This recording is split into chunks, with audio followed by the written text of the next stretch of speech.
the drunkard, the liar, the womanizer, the workaholic, the train wreck. You may think this is a dysfunctional company or maybe a messy season of leadership, or maybe you think this is a walks into a bar joke, but it's not. These were my bosses. And if I had to sit here and tell you the truth, a part of them became a part of me in different seasons, in different moments, in different stages. Work hard, play harder, rise and grind, build your own kingdom, lusting for more, self-medicating, charge, chaos, covet, build your own kingdom. Kevin, meet me in Vegas at 9 p.m. or you're fired. That was the phone call I got. I was a brand new sales rep, and the president of the company just called me and said, meet me in Vegas at 9 o'clock or you're fired. I said, okay. I said, but I'm an hour away from the airport. What do? I don't have any stuff. Call the travel agent, book a flight, be here at 9. I'll have a Bud Light waiting for you. 22-year-old kid, this is pretty good, living life on an expense report. Going and meeting this boss, I called the travel agent. She said, did you land a big deal? And of course I said, yeah, something like that. To me, here I had made it. I had been called to action to be in front of the president of the company with no business talk, 100% shenanigans. And he was a good boss. He loved me. He genuinely cared about me. But that one piece stuck. Work hard, play harder. Do it for yourself on this expense account. Boost it up. Yeah, entertain the customers, but then more for you, more for you. The drunkard then introduced me to the liar. And see, the liar wasn't my direct boss, but the liar paid a part of my salary as I started a new division for him. The liar's goal, he didn't like me because I was young and a little bit polished in a good old boys industry. And we had territories and regions, and he would sell around me. He had made it. He was 40-something, had sold a couple companies. I'm in my mid-20s. My goal became to take him down in the process because he was stealing from me. But then I learned, is this how business is really done? Lie, cheat, steal, do everything in your power to make your own name?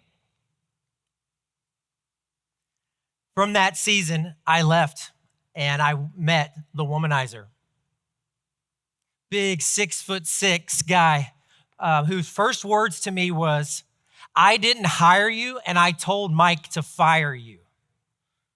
What y'all don't know is I had just moved my family from California back to Texas with a job, then not knowing that I was actually re-interviewing for my job on the spot. Concerning, right? Lewd jokes, sexual innuendos, sleeping with sales reps, had Tito's and soda. I can still hear the ice clinging in his drink. That was my boss. That was the culture. And you know what? Business did this, so it was approved. The first time I had ever heard of an executive saying, I have an insurance policy against me. I said, excuse me? He said, it's not if I make a mistake, it's when I make a mistake. I'd heard that in sports, but I'd never heard about an executive having an insurance policy against him. The workaholic job led me to my stretch job, 32, running the largest business of a very, very, very profitable nationwide company. And I got the workaholic. I got the best boss in the company. But here's the thing, that boss was a workaholic. He bragged about his 70 hours a week. He had your back, but he also bragged about how he'd missed his kids' birthdays, Christmas, Thanksgiving, because he had to work. So he put that back on me. 6 months into this job, as a Friday, and I leave, and Keely's driving. We're going somewhere for the weekend, for a long weekend, knowing that the following Tuesday, we're leaving on our 10-year anniversary. My phone rings. The workaholic is on the phone. He said, hey, I just got to tell you, I know I signed off on your vacation, but how important is that trip to you? I said, well, it's my 10-year anniversary. He said, okay. You know what's going on at the office, right? We just lost our warehouse supervisor. Operations is melting. Sales are down. Do you not know you haven't quite established yourself yet? I said, okay. He said, I'm not going to tell you what to do, but I'm going to highly recommend that you postpone your trip. You see, I'm on the phone. She hears this phone call. And before I even hung up, she knew what the answer would be. We postponed that trip. And in fact, 8 years later, it's still postponed. Probably the worst decision I've ever made in my life. Next, I remember walking out on a Friday morning. I knew two things. I knew I wasn't getting the promotion, and I knew none of my counterparts were getting the promotion. Keely walks out with my water. I turn and look at her, and I said, what if they hire the train wreck? She said, there's no way. He's been the president of a company. Why would he go down a level or two to come to your company to become a VP? I said, I've got a weird feeling. So I go to the office that day. I go out of my office. I'm in the conference room, and the EVP is talking on a Zoom call, and it reminds me of Charlie Brown's teacher, if we have to dig back into the archives, mainly just nonsense. Then he gets to the point, and he says, I want to tell you something. We decided to go a different route for the long-term goodness of our company, and we've decided to hire the train wreck. This was a guy that was known for scandals. This was a guy that was known for heavy drinking, yelling at his employees. He would go to a company and people would vacate. Were they so stupid? Did they not vet this guy? The train wreck comes. And like they say, a leopard never loses its spots. 100% tyrant. In fact, he was all the characteristics of my other four bosses, except the workaholic. He worked about 30 hours a week, had a standing tea time on Friday, and it was go, go, go. We were chauffeuring him around. We were drinking with him every night. He would visit hotels and bars where the high-end ladies of the evening hung out. He was an absolute tyrant of a human. My anxiety increased, as did my drinking. Heavy, heavy, heavy, just to mask, to escape. And what do y'all think happened? Max exodus. 83% of the people that reported to him left. When they would leave, he would just brush it off. And he would say, oh, well, they just didn't have it in them. If there was an exit interview that was handled, it was the train wreck. It was 100% him. Two sayings for those who are anything leadership gurus. Here's what his famous lines. Who are we going to publicly flog today? You see, he wanted me to stand in front of my sales team and fire somebody in front of my sales team to show who was in charge. And the best, I'm not the smartest man in the world, but I'm definitely the smartest man in this room. This was my leadership. These were my people. These are the ones that groomed me and raised me up in business. And this overshadowing cloud came over me. Today, I name it now corporate PMS. It's not, you can trademark that. Power, money, status. That was the goal. Power, money, status, pride, materialism, selfishness, more PMS. That was the goal for self. I know y'all are on my LinkedIn right now looking at the companies I've worked for. Holy crap. That's not in the notes. But you see, I absorbed their behaviors. It became part of me, part of my identity. And it followed me. Sure, I masked it. Sure, I did some things that were great, but in that core, that was who I had become. Running fast, but empty. Dysfunctional, empty, dead, self-medicating every night. So we get to the pandemic, 2020, May of 2020, we're fresh into the pandemic. And I wake up and what y'all hadn't seen between the workaholic and the train wreck, there was this shift. Something was changing inside of me. I'm like, I know there's more. I know there's something bigger and better. I know there's a deeper calling. I know it's wearing on me. May of 2020, I woke up. I told my wife, I said, hey, this is weird, but the Lord just told me he's going to show up big this year. And she's like, oh. I said, I don't know how. I just laid off 35% of my staff. My income's down 35%. How could he show up big? We're drinking 7 nights a week, starting at 2 o'clock in the afternoon, heavy all day. She said, I think you need to press into that.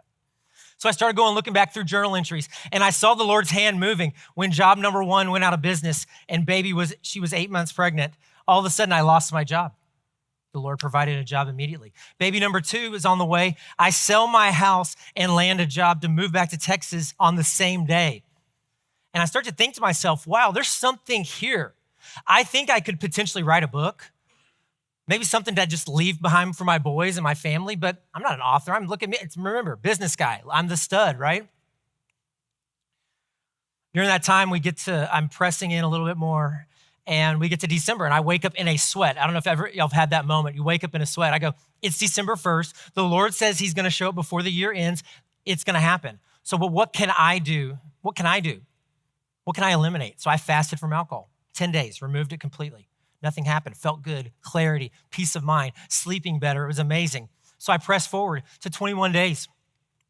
We find ourselves at a wedding. Now think about it, December, first venue, first event, first thing we had been to. We go to this party, 150, 180 people at this party. Every table is packed. And we go and sit at our table. There's one couple, Nigerian couple, eating under their mask. You can't hear them. They're eating like this, thick accent, scared to death of COVID. We're like, this is really weird.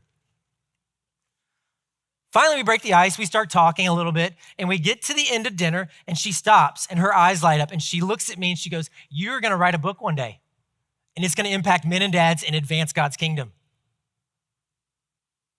My calling, literally laid. I said, excuse me? She said, this is your calling. You must walk in this. She got up and left. Okay. So you get your calling. Everybody wants to know what their calling is, what their purpose is in life. I get mine on a platter. What do you think I did? I ran 10 months of complete disobedience, doubling down on drinking, complete despair, going the opposite direction. I don't know how old he was at the time. My kid's coming in, hey, Dad, how's your book going? I'm like, I'm Googling how to write a book. It's like type. Anyways. Followed by 10 months of heavier despair and darkness. The train wreck is just wearing me out. Everything I've built is failing because I'm just so amped up every single day running this business post-COVID. And let me just stop and say one thing. If you're seeking breakthrough, and if you are seeking breakthrough knowing that the Lord is going to provide something, let me just tell you, darkness will push back. And look, I know.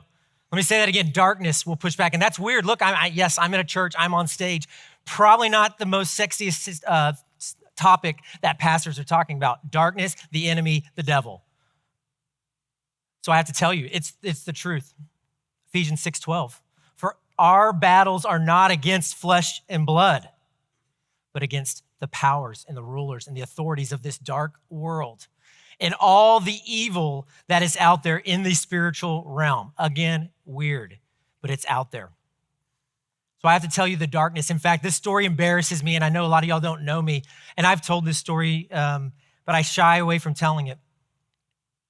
I was at a conference, and I remember everything. I remember the last drink we had on the rooftop bar. I remember us going out and trying to find a bar that was open. I remember going in the elevator's door shutting. I remember walking into my room and the door shutting behind me, knowing that I had about 3 hours of sleep I needed to get before I drove home that morning to wish my son happy birthday. Alarm goes off 3 hours later. I wake up completely naked and don't know where I am. I walk into the bathroom. I splash water on my face. I look at myself in the mirror, not knowing, am I on camera? What just happened to me? Was I roaming the halls? I look and I have a bruise on my chest, and it is in the shape of a footprint. And I'm going, did I get kicked? But this is not a foot. This is like Shaquille O'Neal times 10. I mean, I'm a little fella, but, and outline, toes. So I go home, drunk, still, and wish my kid a happy birthday, send him off to school. I wear a shirt the next couple nights, not wanting her to see this. Night 3, I take my shirt off and she looks at me. She goes, you have a freaking footprint on your chest. Where have you been and what happened? Now think about it. At that point, it's this greenish, gnarly yellow, but you see 5 toes. Months later, it was revealed to me that that was the enemy pushing his foot on my chest. He had me. Months later, I'm having a dream, and in my dream, I'm awake, but I'm laying in bed, and over me are these two little creatures, demonic creatures floating over my head. Both of them had the face of my father, and both of them were chanting over me, you will never walk in your calling. This is 14 months post that dinner with the folks at that wedding. 14 months of just grinding every day. I'm praying, Lord, make it taste like bile. Make it go away. And every day I got the itch and I scratched it. Lucky I didn't hit anybody, kill anybody, get arrested, lose my marriage. Darkness, guys.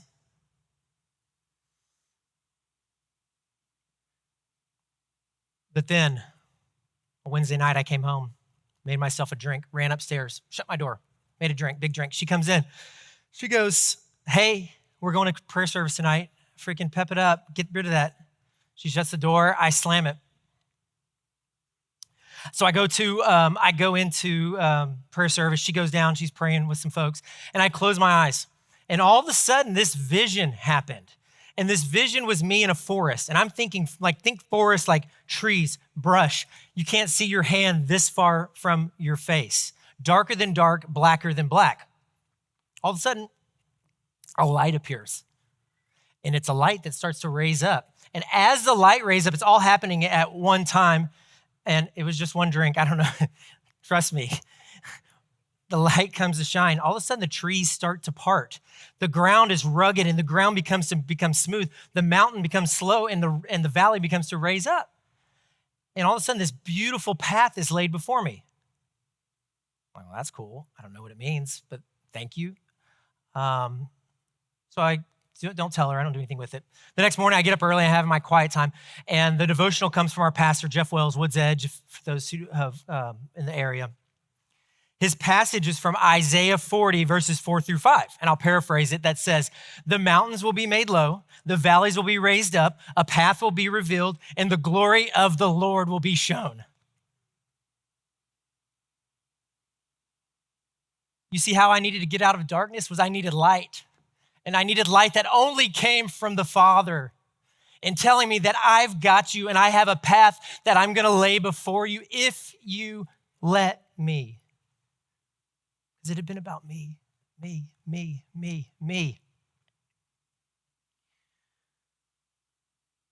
So back to this book. It's gonna change the world. It's gonna influence the kingdom. About this time, about 10% of a manuscript I had completed, and it was good. I'll be honest. I was like, dang, I didn't know I had this. And this is before AI, peeps. Come on.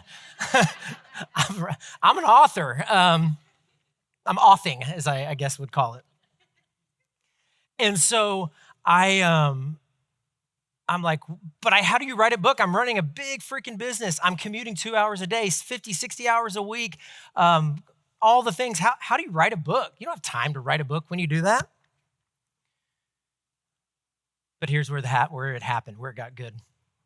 One conversation, one podcast, and one praying wife of 16 years. I walked into my office. And actually, I was in the conference room, and a fellow named Antoine came in. Antoine goes, hey, I got to talk to you. I'm like, what's up? He's like, you told me about this book you're writing. You told me about the Lord moving. You told me all this good stuff. What's holding you back from doing that? You told me that last year.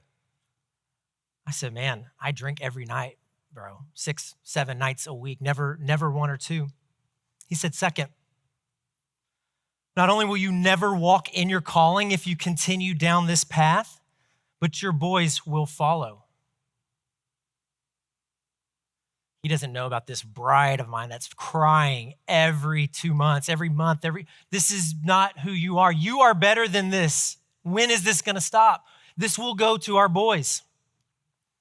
I leave that meeting with Antoine, turn on my car. Podcast says, on our next episode, we're going to be talking about breaking the curses of generational sin. I'm like, yeah. And look, I have no theology degree. I won't get into that. But I will say there are generational behaviors that will follow generational lines if they aren't broken, right? Alcohol, addiction, abuse, anger, divorce, prison, you name it, it will follow if the cycle is not broken.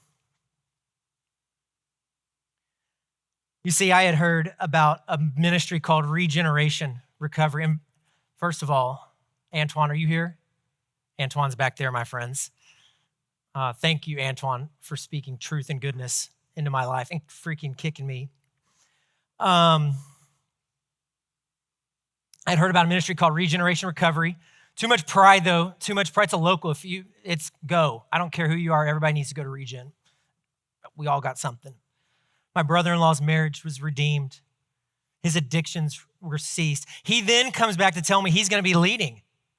And so I walk in to Regeneration on August 22nd, 2022.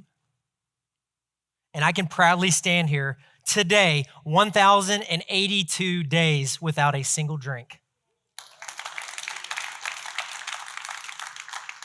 The Lord removed it, fully removed it. And here's where it gets real good, guys. Day one, he says, wait. It's like, well, I've never waited on you before, so let's try this thing out. Day 40 of waiting, I'm praying. I'm like, Lord, what do you want to call this book? He says, I want to call it Dad Voted. And I want you to develop devoted dads.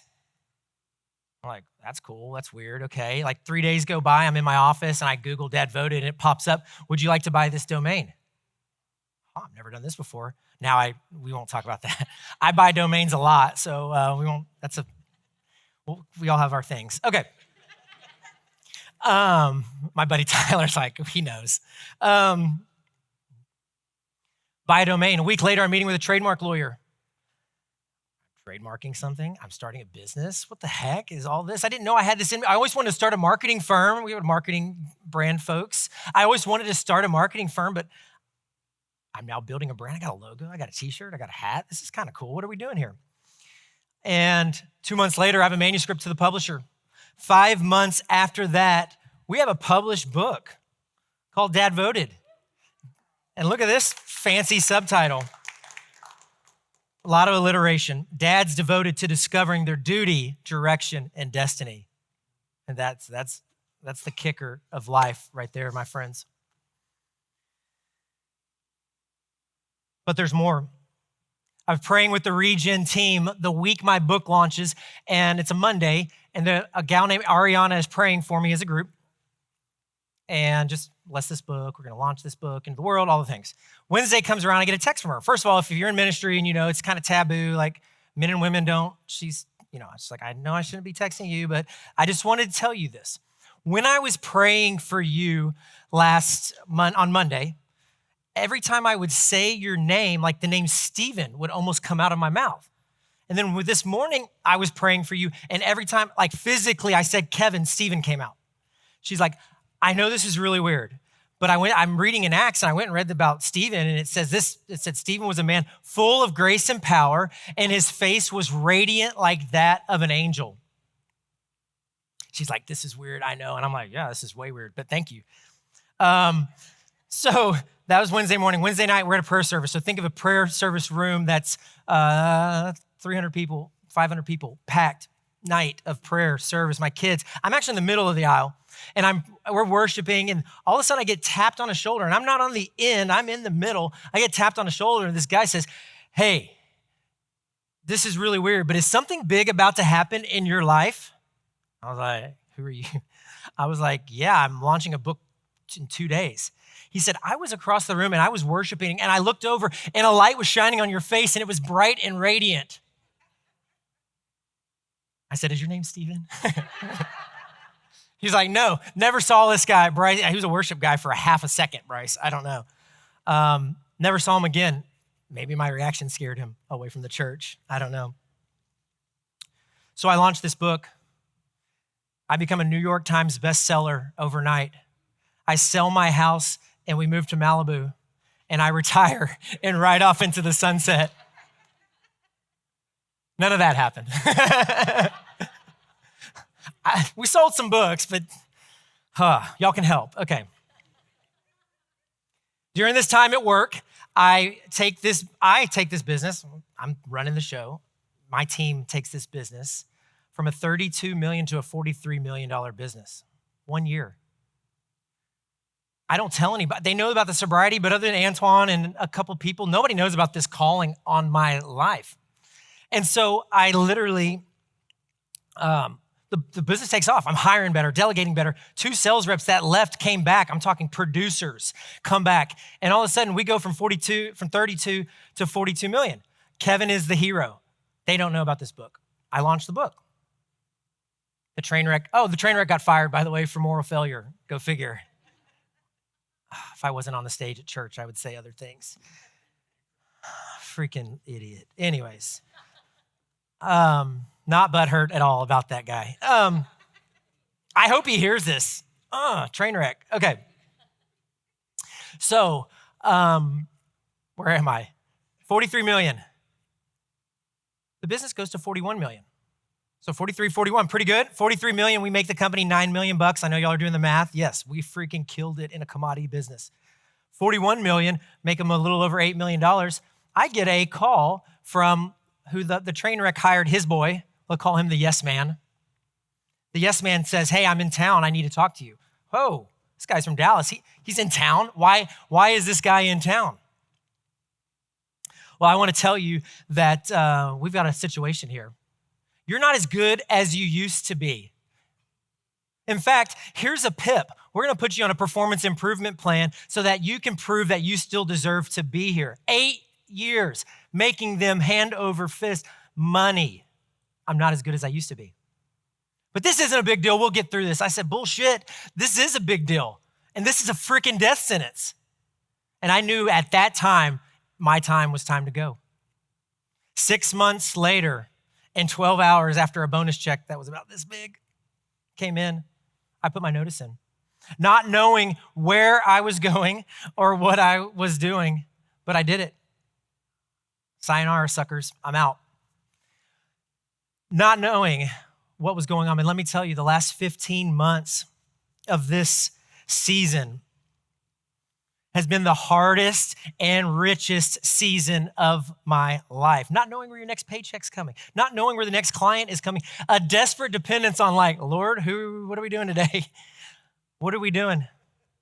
Crazy. Would never in a million years. But when I look at my 2 boys that are 14 and 12 and I say, live a life of purpose and substance with no regrets in the one life you get, but dad's over here miserable at a job. Why would I not walk away? Why would I not bet on myself? Why would I not bet on the Lord who's given me a calling and a purpose and a passion to see people healed and whole? Amen? That came out of nowhere. Amen. I felt the presence of this church stage. I've written 2 books. I've got 4 manuscripts pending right now. I'm coaching men to find freedom from alcohol and to find freedom in their fatherhood mission. And these stories that I tell you of Stephen and light and paths and visions and demonic creatures and all this weird stuff, I have 10 times more stories on men telling me I found freedom. I now know who I am, what I'm called to do, and how to lead my family. If I don't make another dollar, if I have to go back and mentor under the train wreck, I don't care. Because I walked in my calling for this moment in this situation in time. All right, so I started with PMS. I'm going to end with PMS. We got to bring it full circle somehow. Power, money, status, right? Pride, materialism, selfishness. Now, what's this pivot of PMS? People, mission, serving, purpose, mindset, stewardship. So that we can be the best parents, P, with a thriving marriage, M, and loving our Savior, S. You see, I thought I was put on a worldly PIP. A buddy of mine said, you were put on a kingdom PIP where God was going to change your purpose, your identity, and give you a new platform. And here I am standing here today doing just that. I leave you with this, and so beautiful. First and foremost, all of you are dearly loved children of God.